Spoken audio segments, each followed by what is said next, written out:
Hello students, good morning. Again I am in front of you. Today I will teach you noun case. Nominative case. When a noun is used as the subject of a verb, it is said to be in the nominative case. यानी जब किसी संज्ञा का प्रयोग subject यानी कि कर्ता के रूप में होता है तो उस नाउन को हम नॉमिनेटिव केस में होना कहते हैं। अब इसका पता लगाने के लिए कि वो नाउन सब्जेक्ट है, इसके लिए हम क्या करते हैं कि to identify the subject in a sentence we pick the verb and frame a question by putting who or what before it. The answer to any of these questions names the subject.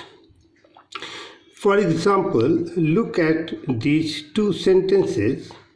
Raman writes a letter, and second one, the book is new. In the first sentence, the verb is writes. Who writes a letter? Raman. So Raman is the subject of this sentence. Second, in the second sentence, the verb is. What is new? The book. So book is the subject in the second sentence. So Raman and book are in nominative case, यानी किसी भी वाक्य में subject का पता लगाने के लिए हम हु और व्हाट लगाकर वर्ब के साथ क्वेश्चन करते हैं। उस सेंटेंस का जो वर्ब होता है उसमें हु और व्हाट लगाकर हम क्वेश्चन करते हैं, जैसा कि अभी एग्जाम्पल में मैंने बताया, और जो आंसर आता है वह उस सब्जेक्ट सेंटेंस का सब्जेक्ट होता है, जिसे हम नॉमिनेटिव केस में होना कहते हैं। दूसरा है objective case. When a noun is used as the object of a verb it is said to be in the objective case. यानी जब कोई नाउन ऑब्जेक्ट के रूप में किसी वाक्य में प्रयोग किया जाता है तो उस नाउन को हम ऑब्जेक्टिव केस में होना कहते हैं। अब इसका पता लगाने के लिए to identify the object in a sentence, यानी वाक्य में कौन सा नाउन ऑब्जेक्ट की जगह पे है, इसके लिए हम क्या करते हैं कि वी पिक द वर्ब, जो सेंटेंस का वर्ब होता है उसे लेते हैं और एक क्वेश्चन बनाते हैं जिसमें हम उस वर्ब के साथ व्हाट और हुम उसके बाद लगा देते हैं। वर्ब के साथ व्हाट और हुम लगा के हम क्वेश्चन बनाते हैं। जैसे अभी एग्जाम्पल में आप देखेंगे, प्रिया राइट्स अ लेटर। अब यहाँ राइट्स वर्ब है और लेटर ऑब्जेक्ट है, तो हम क्वेश्चन कैसे बनाएंगे? प्रिया राइट्स व्हाट। तो प्रिया राइट्स व्हाट जो है, तो राइट्स का जो उत्तर आता है, व्हाट का जो आंसर आता है वो लेटर आता है। तो ये लेटर जो हुआ यहाँ ऑब्जेक्ट का काम कर रहा है, इसलिए ये जो नाउन लेटर है वो ऑब्जेक्ट है। दूसरा सेंटेंस है द टीचर प्रेज्ड अनुष्का। अब teacher praised whom, the answer is Anushka. So Anushka is object here. तो इसको ऐसे भी अब हम समझ आएंगे कि in the first sentence the verb is writes, Priya writes what? A letter, the object is letter. In the second sentence, the verb is praised. The teacher praised whom? Anushka. The answer is Anushka. So Anushka is the object in the second sentence. Now direct and indirect object. अब ये जो दो तरह के object हमारे सामने आए, एक में लेटर है, एक में गर्ल है, तो ये एक पर्सन है और एक थिंग है। तो ये जो दो तरह के ऑब्जेक्ट हैं, इसके आधार पर ये डायरेक्ट और इनडायरेक्ट ऑब्जेक्ट होते हैं।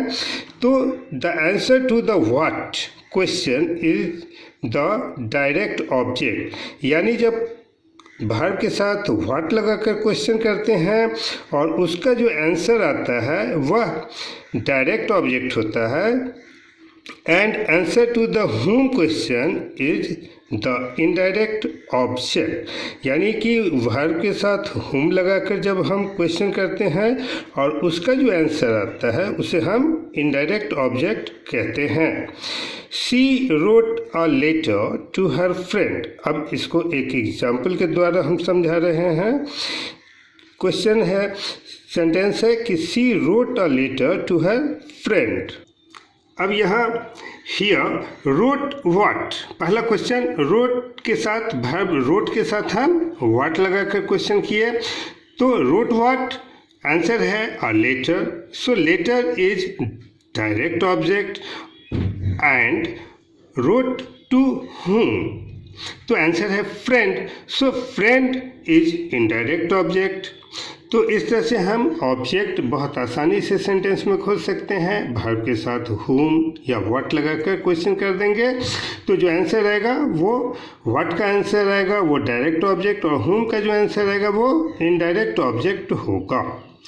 अब नाउन का पॉजेसिव यानी कि संबंध कारक कैसे बनाते हैं, तो इसके लिए when a noun shows possession it is said to be in the possessive case, यानी कि संज्ञा के साथ जब वो किसी से संबंध बताता है तो उसे हम पॉजेसिव केस कहते हैं।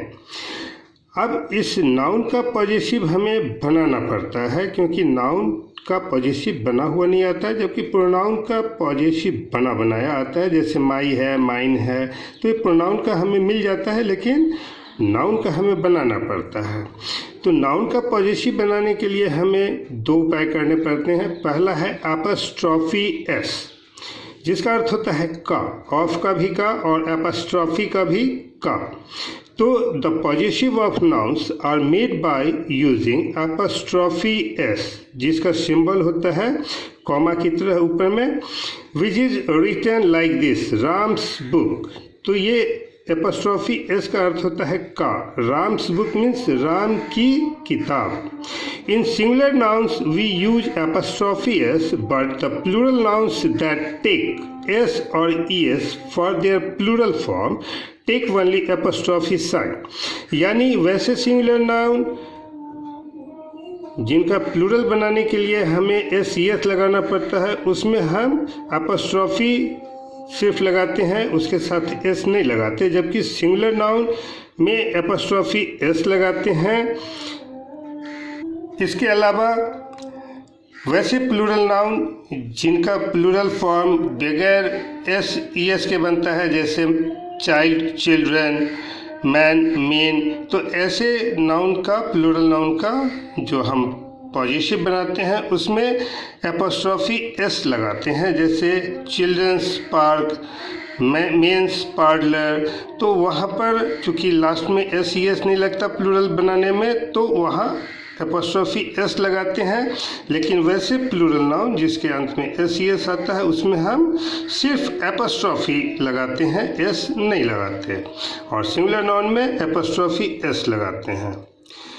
जहाँ तक सवाल न्यूटर जेंडर का है, तो न्यूटर जेंडर का जो पॉजेसिव हम बनाते हैं वो ऑफ के माध्यम से बनाते हैं, उसमें एपॉस्ट्रॉफी का प्रयोग नहीं करते। Thank you. I hope you will enjoy this class.